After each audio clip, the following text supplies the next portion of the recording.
Are you ready to dive into the world of project management? Hit that subscribe button as we explore how to stay relevant in the agile workforce. Imagine you're a new project manager and you're tasked with a task to create a project schedule for a new project. Well, you're at the right place. We are following along, developing a project schedule. This study guide is accessible on the EverTech and the project leaders page. We're going to first develop that work breakdown structure, the WBS. I'm sure that you've heard of a WBS, but let's define this WBS. A WBS is a logical grouping of project deliverables arranged in a hierarchical structure, and it breaks down similar deliverables in smaller, more manageable chunks or pieces. It defines the total scope of work required to complete that project, deliverables, or the subcomponent of those deliverables in the WBS, and the levels in descending order. The smallest, most granular deliverable in the WBS is called a work package. Remember that term. This work package must describe a deliverable that can be adequately scheduled, budgeted, and assigned to a person or a group. So able to be budgeted, scheduled, and assigned to an individual or group. A code of accounts is a system for numbering the elements in a work breakdown structure that allows project managers the ability to track the individual WBS components easily, including the performance, reporting, and costing. That's why you have this code of accounts, is to track this to the performance, to the metrics, to the costing. The WBS dictionary is an auxiliary document, and this contains details about each element in the WBS. It contains information such as the description of work, the code of account identification, milestones, contract information, contact information, cost, quality, cost, if it is estimated, scheduled, and monitored. The scope baseline is a component of the project management plan, and this describes the project's need, justification, requirements, and the boundaries. This includes detailed project scope, the scope statement, and the WBS and the WBS dictionary. So when you think about this scope baseline, all those elements that we've been describing go into that scope baseline. We're going to talk about a couple key terms. First, duration. Duration is time that a task or work package will take to complete in days, weeks, months, or years. You can have fixed duration. And fixed duration describes a task or work package that requires a set amount of time. You can have elapsed time. Elapsed time is actual calendar time, the exact calendar days to complete that activity from start to finish. That's different than that fixed duration. Effort is the measure of labor to complete a particular task or a work package. A work package, as we discussed earlier, this refers to the planned work or deliverables contained in the lowest level in the WBS. Remember, you have to break it down to the lowest, most granular level to be able to be at that work package. Then when you have it at that work package level, you break it down even further into smaller, more manageable components called activities. These activities follow an 880. And this is a guiding rule that work packages require no less than 8 hours and no more than 80 hours of work to be completed. So you don't want it to longer than a 2-week duration or less than a day's duration. Activities. These are those elements of those work packages. And this requires action to produce that deliverable. An activity list. So this is a list of all those activities to produce the desired product or project deliverable. You want to make sure that you include any identifiers and descriptions in the scope of the work, that each activity is mapped to that code of accounts, and that each team member understands the work required for the completion. And the activities contain additional information about the activities in that activity list, and is used to develop the project schedule, select the order, and also sort through the planned activities. We've talked a lot about those activities. Now we're moving forward to milestones. Milestones are control points in your project. They have a 0 in duration because there's no time. It typically triggers something immediately to a reporting of the sponsor or a key stakeholder, and they have to have some sort of approval. And you can create a milestone list. This is actually preferred in most projects, a milestone list that contains all the milestones and it indicates whether achieving these milestones are mandatory or optional for the project to move on and progress. You have also entry and exit criteria. Entry criteria are conditions that have to exist in order for you to begin any work. Exit criteria are entry criteria for the next sub project work. You will also want to identify relationships between these activities. Remember, we're at the activity level because once you're at the activity level, you want to start scheduling. You want to be able to identify the relationships between these activities and see if there's any activity dependencies. And activity dependencies are logical relationships between these activities, and it shapes the sequence of these projects activities. There's 4 different types of dependencies. You can have mandatory, which means that it's inherent for the work and it affects the physical constraint and it must be performed in a certain sequence. Discretionary, which means that it's defined based off of the project or the project management team as discretion. It has flexibility, so it's not mandatory. It's the complete opposite.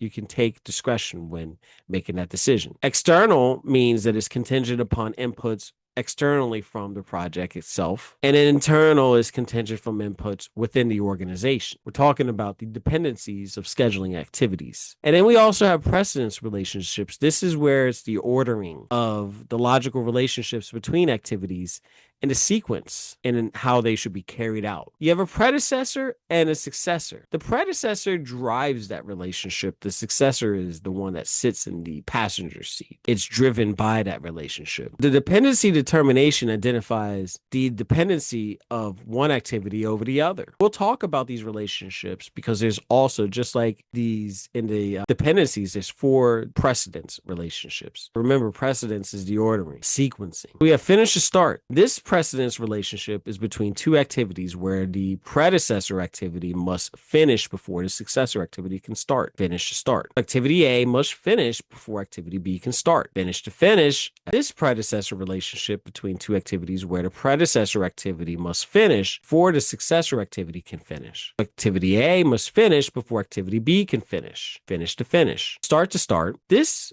precedence relationship between 2 activities must start before the successor activities can start. Activity A must start before activity B starts. And then start to finish, this predecessor relationship between 2 activities where the predecessor activity must start before the successor activity can finish. So activity A must start before activity B can finish. When we're talking about predecessor relationships, we have 2 other terms. We have lead and lag. Lag is a delay in the start of a successor activity by external or mandatory dependencies. So external or mandatory is a lag. Lead is a change in logical relationship that allows the successor activity to start before the predecessor activity ends. So this only happens in the finish to start. The length varies depending upon the acceleration, and it's used when accelerating the successor activity. So it's only in that successor activity, shortening the overall project schedule. So this shortens the schedule, but it also introduces rework and sometimes can be called negative lag. So there's a couple network diagrams that we're going to be talking about. We have a project schedule network diagram, which is a graphical representation from left to right and then top to bottom. And it's a sequence of the project activities and these dependencies among them. It includes the entire project or specific parts, and it accompanies summary information. Then we also have the predecessor network diagram. And this project schedule network diagram uses rectangular boxes and nodes and arrows to represent the precedence of these relationships between the activities. So you want to make sure that you also understand conditioning diagram models. These sequence or repeated called loops, and these activities are implemented only under specific conditions called conditional branches. When identifying resources, you want to involve numerous people and vendors or strategic partners to acquire different types of materials, and you want to understand how prevalent is it. You also want to make sure that you're understanding the project resource. What types of materials or people are needed to complete the project, such as labor, materials, facilities, equipment, consultants, supplies, services, utilities, varies, size, cost, and also function. Various different types of resource costs that you have to understand when you're dealing with scheduling. You have shared resources, which are used for multiple projects. Dedicated resources, which are dedicated towards a specific project. Benched resources, which are resources that are skilled resources that are retained only during downtime, but they're not billable during certain tasks. And then you also have low quality resources that are resources that really don't possess that specialized skill or quality, but they're essential resources nevertheless. A resource calendar is a calendar that lists when project resources can participate in a particular task. This helps prevent schedule conflicts, and it also includes details such as vacation time and project commitments. An activity resource requirement is a description of resources such as people, equipment, location, and qualities of resources necessary for the project activities. Resource breakdown structure,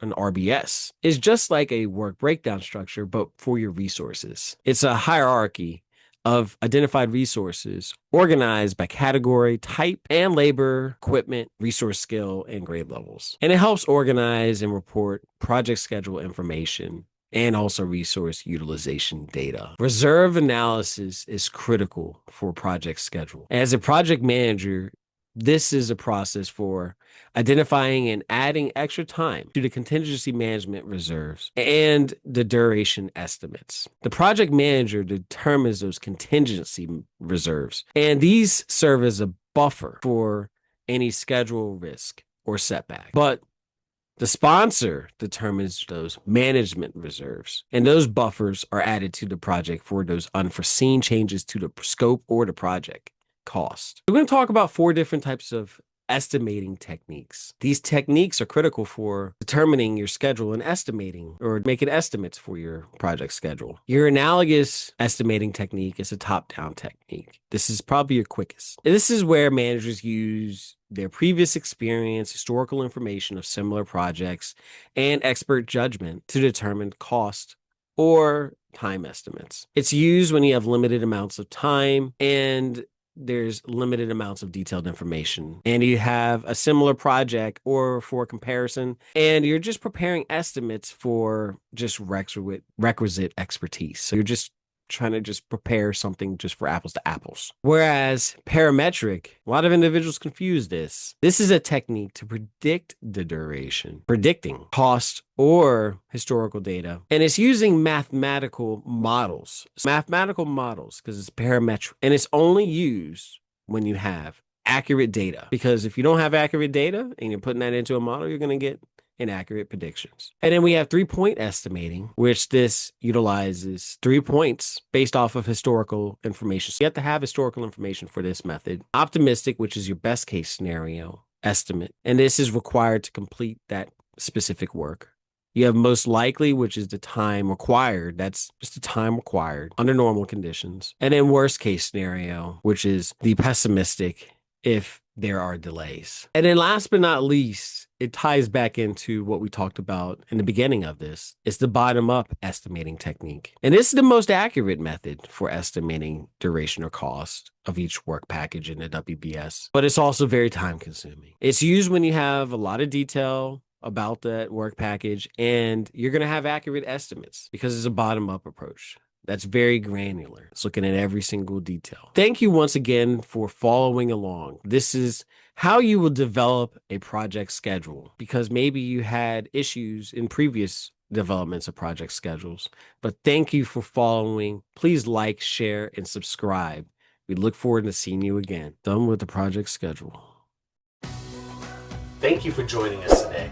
If you found this video helpful, please like, share, and subscribe to this channel for more project management content. See you on the next one.